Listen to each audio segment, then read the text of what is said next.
Samsara, the endless cycle of birth and death, is something every being passes through, and filial piety is a timeless wisdom and compassion that weaves through that entire journey. Today, we'll explore a profound question about filial piety. When our loved ones have already taken on new lives through rebirth, who are we actually honoring during our rituals? Over the years, the incense and offerings we place on the altar, who truly receives them? Through the teachings of Kshitigarbha Bodhisattva, we're going to uncover a deep truth that transcends the boundary of life and death. Once you step into the wisdom of these teachings, you'll understand the genuine meaning behind filial piety. Let us walk through this meaningful story and spark a new awareness within our hearts. In a sacred temple nestled in the south, there lived a man named Shanming. He was a devoted follower of the Buddha's teachings and faithfully observed the ancestral rites for his parents every year. As time went on, however, a troubling question began to haunt him. If it's true that people are reborn after they die, then who was he really praying to all these years? If his parents had indeed started a new life in another body, how could the incense and food offerings possibly reach them? These concerns weighed heavily on his mind, leaving him restless and unable to find peace. Shanming knew this was no trivial matter, so he set out in search of clarity. He traveled far and wide, visiting many wise monastics. Some said he should keep performing the rituals to show his devotion, because even if his parents had been reborn, his heartfelt remembrance still mattered. Others suggested that, since they had moved on to a new existence, there was no longer a need for old ceremonies. Still others advised him to perform spiritual practices to generate merit and dedicate it to his parents, hoping to help them find a better situation in the cycle of rebirth. Conflicting ideas only deepened Shanming's confusion. One day, carrying both worry and hope, Shanming entered the hall of Kshitigarbha. There he saw the magnificent form of Kshitigarbha Bodhisattva, holding a staff and radiating a compassionate light. Overwhelmed by emotion, Shanming knelt down and tearfully expressed every bit of doubt and pain he'd been holding on to.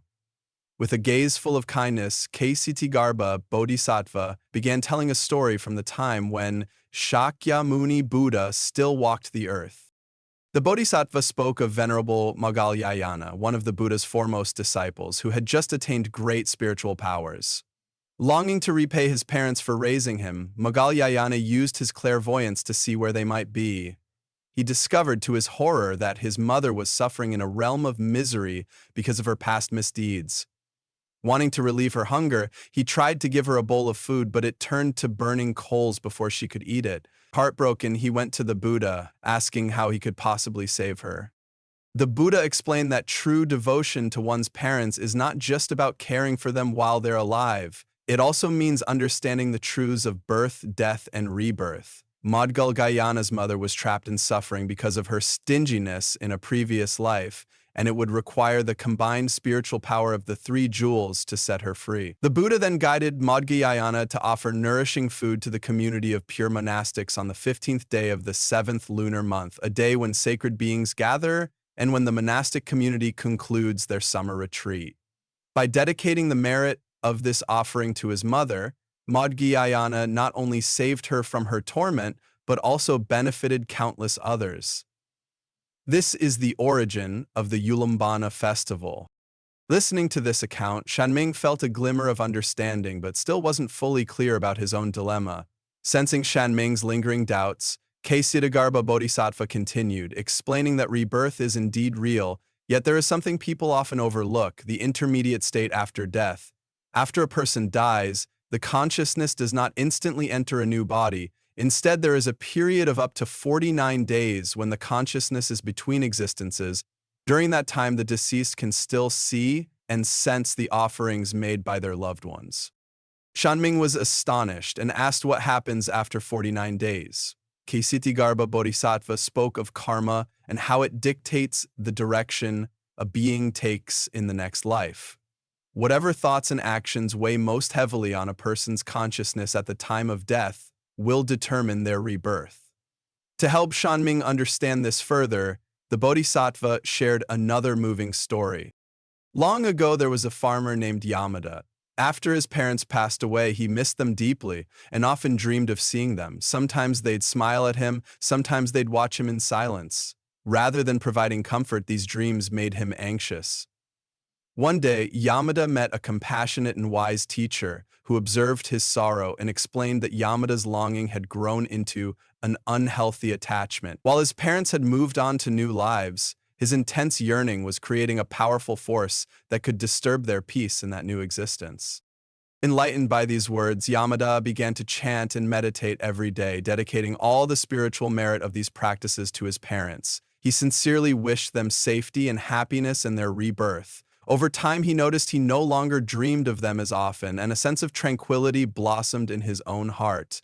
Through this experience, he realized that genuine filial piety isn't just a ritual or a memory, it's a profound understanding that transcends life and death.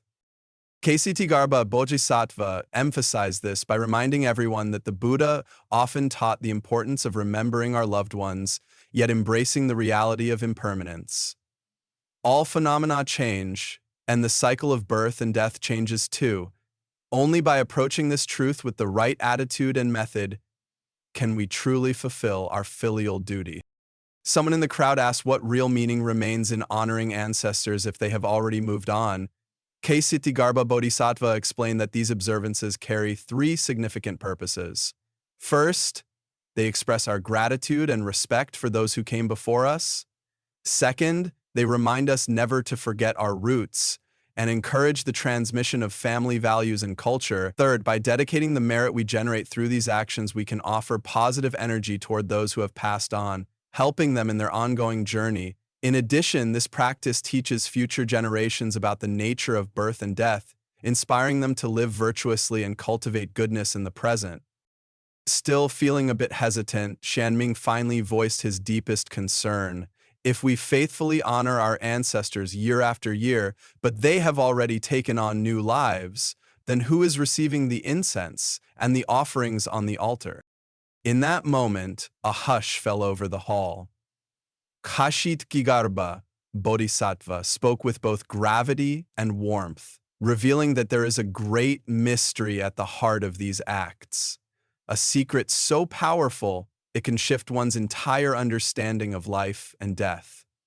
The Bodhisattva explained that we're not just making offerings to a spirit that may have already left for a new rebirth. When we stand before the ancestral tablet with sincere devotion, the rising incense smoke represents a potent energy of thought and intention.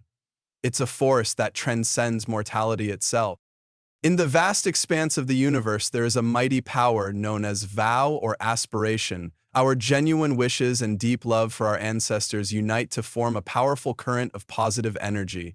Even if our ancestors' consciousness has moved on to a new life, that loving energy doesn't vanish. It can grace them with blessings and protection in their future path. We may think rituals are merely formalities, yet behind each respectful bow and heartfelt prayer lies a profound purpose. Each act of devotion is like lighting a lantern in the darkness. It can illuminate the way for our loved ones, even if they no longer remember their past life. The glow of our sincerity can shield them from hardships they might otherwise face.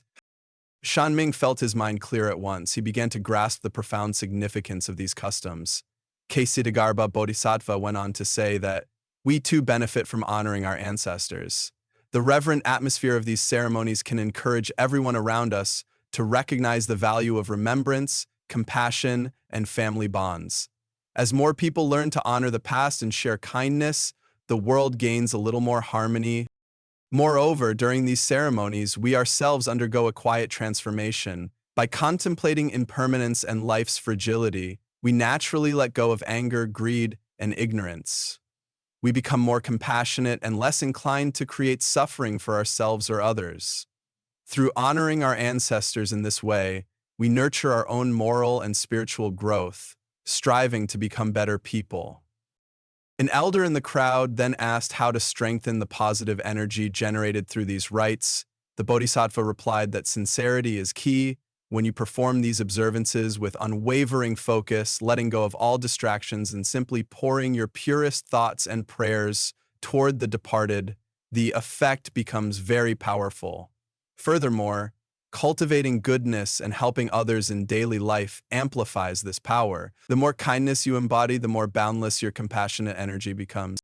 At that realization, Shanming bowed deeply, expressing profound gratitude. He finally understood that filial piety remains significant across the cycle of birth and death, but what needed to change was his approach. From now on, he would continue to honor his parents with genuine devotion while also extending his compassion to all beings, sharing and magnifying this loving energy. Seeing Shanming's resolve, the others in the hall joined him in reverent thanks. A gentle fragrance of incense filled the air, and a sense of serenity embraced everyone present.